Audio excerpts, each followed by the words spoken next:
updating on that breaking news that it is now official. Labour has decided to prevent Jeremy Corbyn from running as an MP or standing as an MP at the next election. That vote being taken by Labour's National Executive Committee in the past few moments, voting on Sir Keir Starmer's motion. And we're being told that the voting is 22 to 12.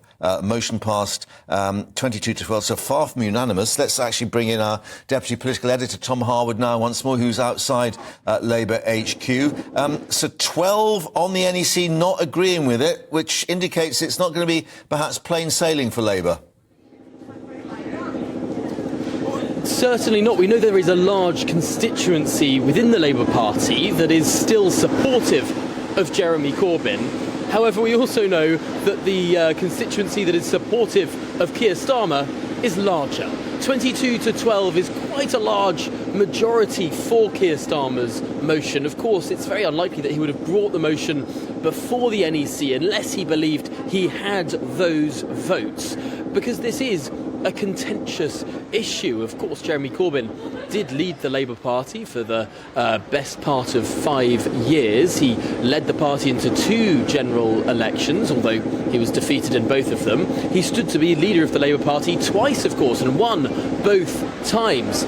So, yes, there is a big movement that supports Jeremy Corbyn, but clearly the current Labour Party leadership, despite having won over much of that audience in order to get into the position of Labour Party leader in early 2020, Sir Keir Starmer has done an about-turn on his friendship, on his support and on his continuation of the Jeremy Corbyn project. He's now eschewing that, and we've seen the big symbolic issue of that before the NEC today. The vote was passed at 21 minutes past the hour, after around an hour and 20 minutes of the meeting, of debate, of different sides putting across their points of view. But it has been clear for some time that there is a pro-Starmer majority on the NEC now, so it must be said this isn't a particularly surprising outcome.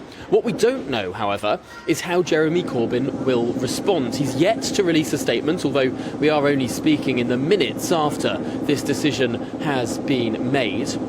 There is a huge amount of rumour that Jeremy Corbyn may stand as an independent. However, if he declares his intention to stand as an independent, that is in contravention of Labour Party rules, and he would be expelled as a member. One other path that Jeremy Corbyn might take is to try and judicially review the NEC decision, try and take the Labour Party to court.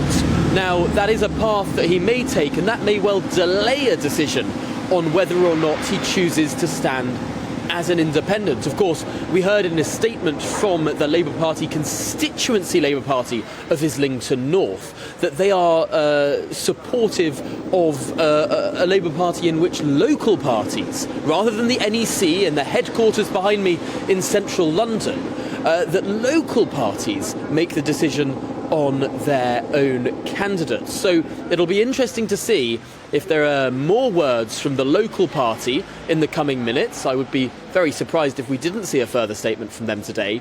But crucially also, we're awaiting that statement from Jeremy Corbyn himself.